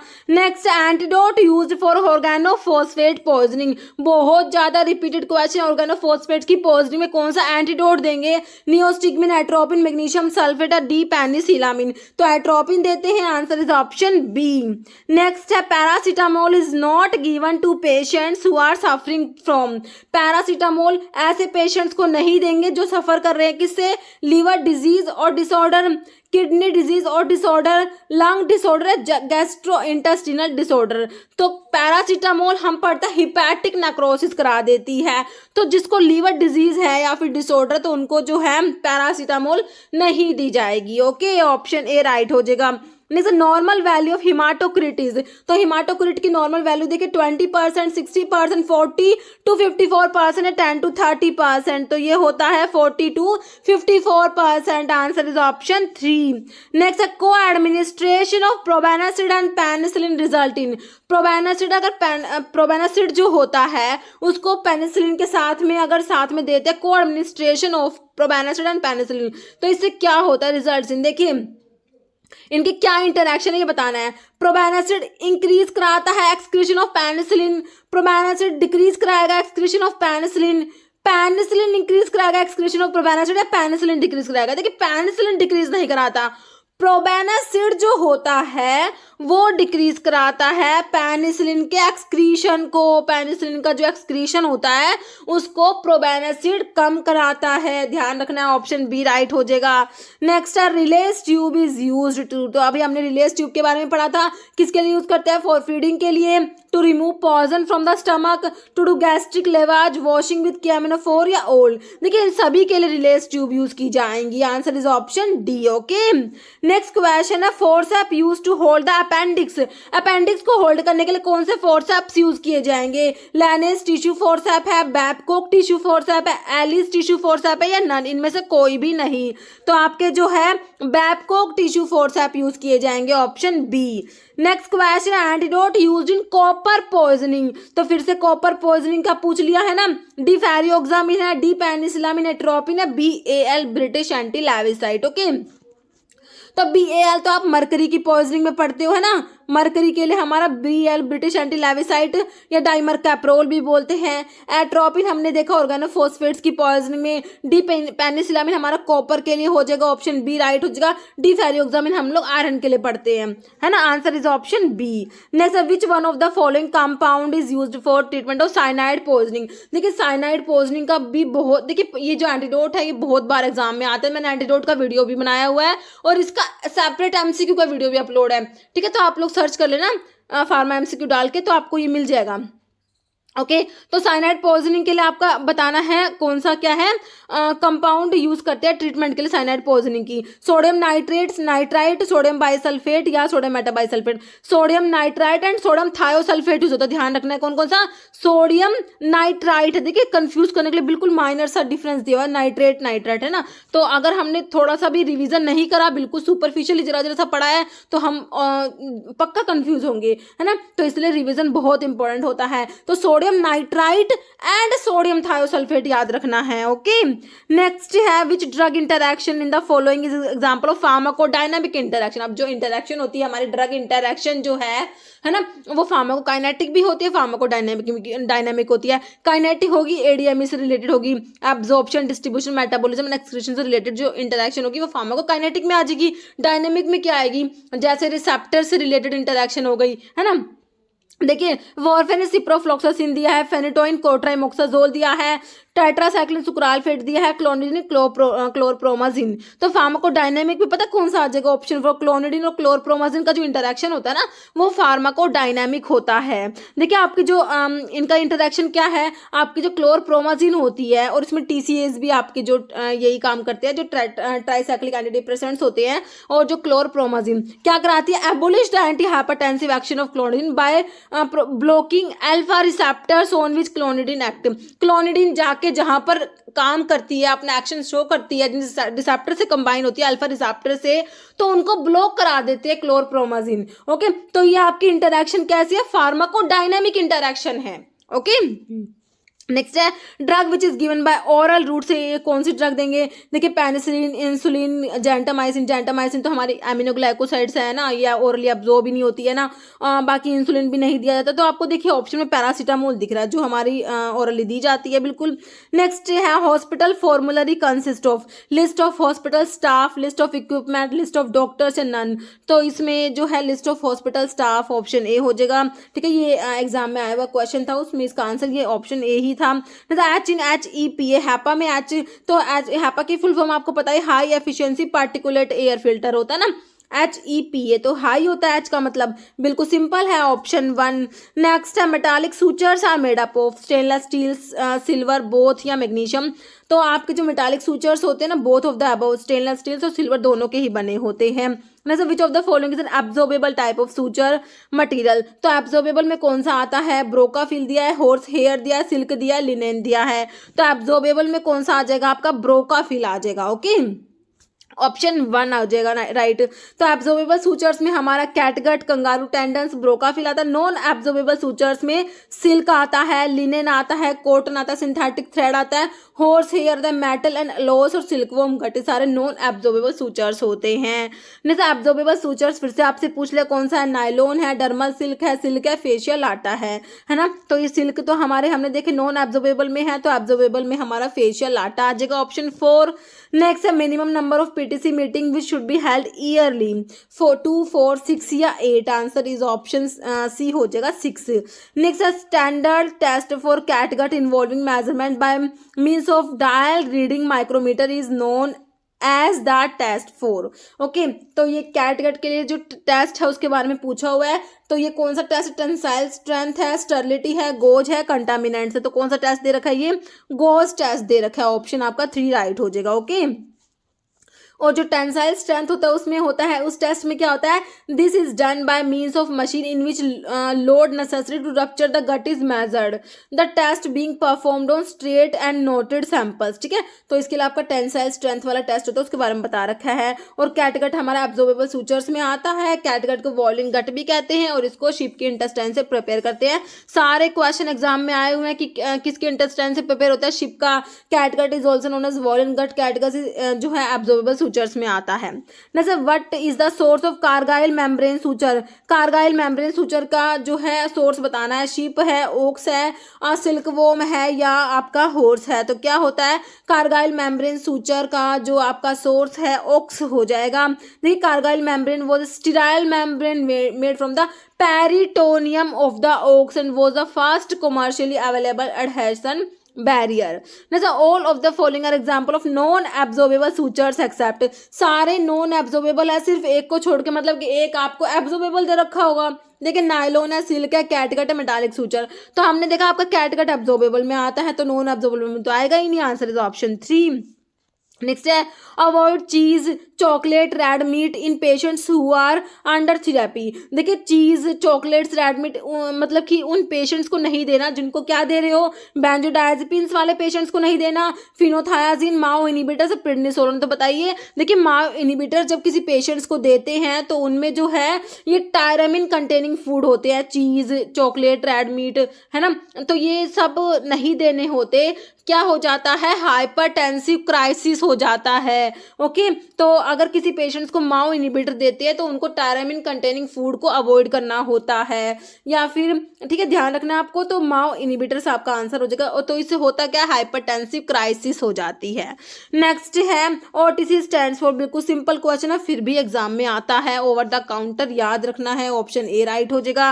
नेक्स्ट क्वेश्चन है, which category of ABC analysis consist of approximately 70% of expenditure and 10% of drug. ठीक है, इन्वेंट्री के मैंने एक दो क्वेश्चन ही लिया, बाकी के सारे क्वेश्चन जो इन्वेंट्री के ना वो हम डीएसबीएम में डिस्कस करेंगे। ओके, तो एबीसी एनालिसिस हम लोग पढ़ते हैं, इन्वेंट्री कंट्रोल की डिफरेंट डिफरेंट टेक्निक है, उसमें अपनी एबीसी एनालिसिस आती है। ऑलवेज बेटर कंट्रोल भी इसका जो फुल फॉर्म होता है ना, तो इसमें ए आइटम, बी आइटम, सी आइटम आते हैं। कह रहे 70% एक्सपेंडिचर होता है, मतलब कि 70% तो एक्सपेंडिचर है इन आइटम्स का, 10% टोटल ड्रग का सिर्फ 10% ही है, तो बहुत ही कॉस्टली आइटम्स हो गई है, तो है ना, बहुत ही क्या है, कॉस्टली आइटम्स है। तो कौन से आइटम है, ए बी सी या डी? डी तो होता ही नहीं है, ए आइटम, बी आइटम और सी आइटम होते हैं, तो आपके ये ए आइटम्स होते हैं, ऑप्शन आपका 1 राइट हो जाएगा। ओके, जैसे important inventory control technique that is useful in determining how much to order, मतलब कितनी इन्वेंट्री ऑर्डर करनी है, तो ये किस में आता है, एबीसी एनालिसिस में, वीईडी एनालिसिस में, वीईएन, ईओक्यू, तो ये आपका ईओक्यू एनालिसिस में आता है। तो एग्जाम में देखिए इनकी फुल फॉर्म बहुत बार आती है, इकोनॉमिक ऑर्डर क्वांटिटी होता है ईओक्यू। तो इसमें हम लोग क्या देखते हैं, जो ईओक्यू इन्वेंट्री कंट्रोल की ये भी टेक्निक है, तो इस टेक्निक में होता है how much of the inventory is to be ordered, कितनी इन्वेंट्री ऑर्डर करनी होती है, ये डिटरमाइन करते हैं। ओके, नेक्स्ट क्वेश्चन है, रिंगर्स इंजेक्शन कंटेन। ठीक है, तो रिंगर्स इंजेक्शन में क्या प्रेजेंट है, देखिए ऑप्शन ए में 10% फ्रक्टोज दिया है और 0.9% NaCl। ठीक है, तो इसमें देखिए फ्रक्टोज नहीं होता। फिर 15% मैनिटोल दिया है, 0.45% सोडियम क्लोराइड दिया है, फिर 0.86% सोडियम क्लोराइड, 0.03 आपका जो है पोटाशियम क्लोराइड और 0.033% कैल्शियम क्लोराइड दिया है। ओके, तो ये तीनों होते हैं इसमें, NaCl, KCl और calcium chloride, sodium chloride, potassium chloride और कैल्शियम क्लोराइड तीनों होते हैं। तो देखिए आपका आंसर तो ऑप्शन सी ही राइट हो गया, रिंगर्स इंजेक्शन में। और देखिए एक बार ना एक एग्जाम में, गोवा का एग्जाम था आई थिंक, उनमें ना क्वेश्चन में इसकी कंसंट्रेशन पूछी हुई थी, मतलब ये जो कंसंट्रेशन है ना, तो चारों ऑप्शन में ना आपको NaCl, ये sodium chloride, potassium chloride, calcium chloride दिया होता, सिर्फ ना वेरिएशन कहाँ पर था, यहाँ पर वेरिएशन था। ठीक है, तो ये भी इंपॉर्टेंट बन जाता है। ओके, बाकी आपको 0.9% NaCl दिया और 2.245% लैक्टिक एसिड। ठीक है, तो हमारा आंसर क्या हो गया, ऑप्शन सी हो गया। Next, pick out the odd one from the following type of dressings. तो ओड मतलब कि इनमें से कौन सा डिफरेंट है वो बताना है। बैंडेज, सैनिटेशन, जो है एब्जॉर्बेंट, प्रोटेक्टिव, तो आपका जो है सबसे अलग इसमें से सैनिटेशन हो जाएगा, है ना, option B. Next, NONLIN is a program which predict, तो हमने अभी मैंने आपको दिखाए थे इसमें जो प्रोग्राम थे, फार्माकोकाइनेटिक के लिए कौन से प्रोग्राम थे ना, और नॉन फार्माकोकाइनेटिक के लिए कौन से थे। तो देखिए नॉनलिन किसके लिए देखा था हमने, यूटिलाइजेशन ऑफ मेडिसिन है, फार्माकोकाइनेटिक पैरामीटर्स है, batch number and date of expiry, stock position and shelf life. तो आपका फार्माकोकाइनेटिक पैरामीटर्स के लिए हमारा जो नॉनलिन जो है प्रोग्राम आता है। ओके, जैसे रेजिंग क्रिएटिनिन लेवल इंडिकेट, अगर क्रिएटिनिन लेवल ज्यादा हो जाता है तो क्या इंडिकेट करेगा कि हाइपोपिट्यूटरिज्म हुआ है, सोरियासिस हुआ है, किडनी डैमेज हुआ है या ऑब्स्ट्रक्टिव जॉन्डिस। अगर क्रिएटिनिन का लेवल ज्यादा हो जाता है तो वो क्या इंडिकेट करेगा, kidney damage. Okay, option C. What advice will be given to patients when given tetracycline, किसी पेशेंट को टेट्रासाइक्लिन देंगे तो क्या एडवाइस देंगे, बिल्कुल सिंपल क्वेश्चन है, to take with milk, milk के साथ लेनी है, बिल्कुल नहीं लेनी, not to take with milk, है ना, तो हम कहेंगे इसको दूध के साथ में नहीं लेना, इनसॉल्युबल चिलेट्स फॉर्म करा लेती है। Okay, to take with fatty diet, to take in evening, answer is option B. Next है, in prescription handling the term DUR refers to, तो DUR का फुल फॉर्म भी एग्जाम में पूछ सकते हैं, तो ध्यान रखिएगा आप लोगों के।